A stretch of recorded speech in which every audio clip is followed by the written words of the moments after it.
27 years old, I just came out of a failed relationship and it left my self-esteem in pieces. I didn't want to be here anymore. And I remember driving to work one day and I was thinking to myself, I can't keep doing this. I was going to work as a school teacher and I was getting 1 day a week at a school and I just couldn't keep doing it. I knew that there was more for me and I had to change. And I said to my mum that I'm going to buy this coaching course. And she said, "You're silly, you've got no money." I said, "I know, and that's why I'm gonna do it."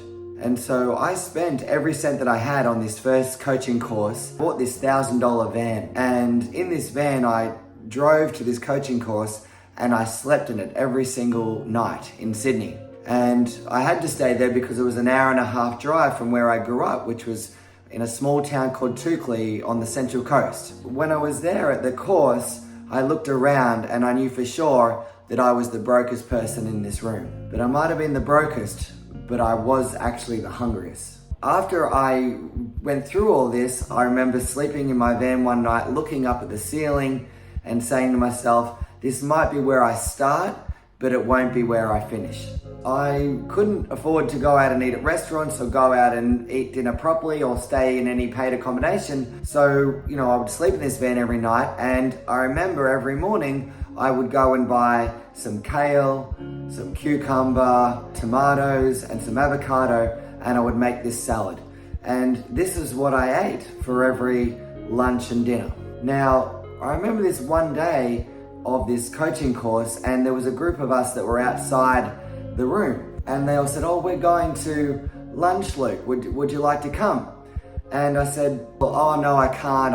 I'm busy. I've got to get some homework done, and I've already got lunch anyway there in in my van where I am." They said, "Don't be silly. Just come with us. Come to this restaurant. It's really great food." And I said to this lady that I knew, I had a close connection with, and I looked her in the eye privately, and I said to her, "Look, you know that I've got no money. I'm sleeping in my van. And I feel really terrible telling you this, but I actually can't afford lunch at this restaurant. I can't go."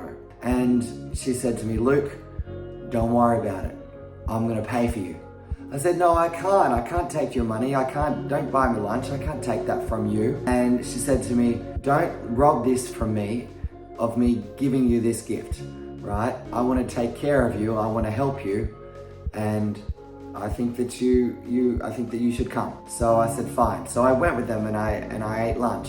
And beyond all that, I finished this course, and I remember getting to the end just before it did end. And basically this guy, Chris, who worked there, who's now become a very close friend of mine, come up to me and said, "Oh, Luke, are you doing the next one?" And I said, "What do you mean the next course?" He goes, "Yeah, the next coaching course to take yourself to another level." I said, "Oh, I can't afford that for sure. I spent every cent that I had to be here. I'm eating raw vegetables out of my car. There's no way."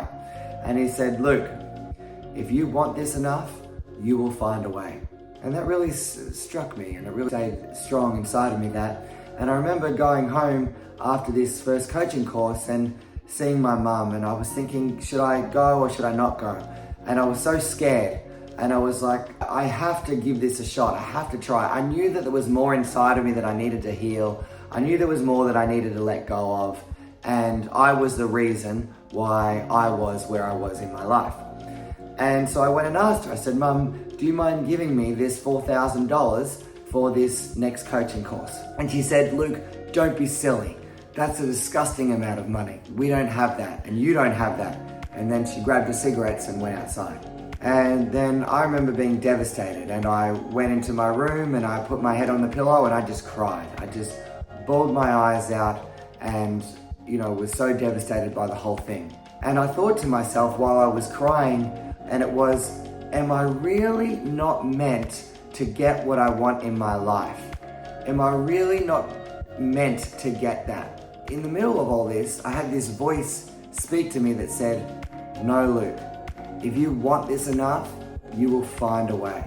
Because I thought, surely it's not God's destiny that I am not meant to get to where I want to be, that is my cards that I've been dealt. When I heard this voice say this to me, I thought, don't give up, Luke. Go and ask Mum again. So I went and got her from outside and I brought her back down to the kitchen table. And I looked her in the eyes and I said, crying, I said, "Mum, I know that I have been in a low place. I know that I have no money. But let me tell you this. If you lend me this money, I will pay every cent back to you within the next couple of months. Every cent. She said, you know what, Luke? I believe you. I believe you. She said, you know what, Luke? I can't give you the $4,000. I don't have the full amount, but I'll give you $2,000 and you can ask your dad for the other $2,000. And that's what I did. I got $2,000 off my mom. I got $2,000 off my dad.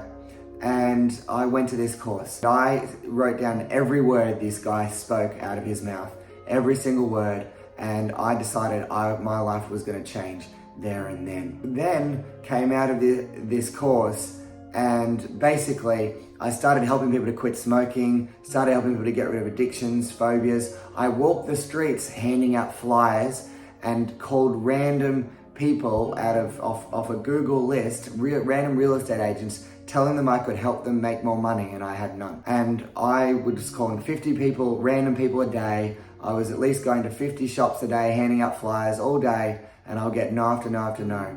And I remember the first lady that said yes to me gave me $150 for her and her partner, and I had another lady that I helped quit smoking, and then I never looked back. My first year I did $60,000 in business. My second year I did $100,000 in business. My third year I did $1 million in business, which was completely out of my world. And then the fourth year I did 2.5 million, and the fifth I did 3 million. And I was shocked. So if you're listening to this, I want you to know that you do have the power to change your life, and you are meant to get what you want out of this life.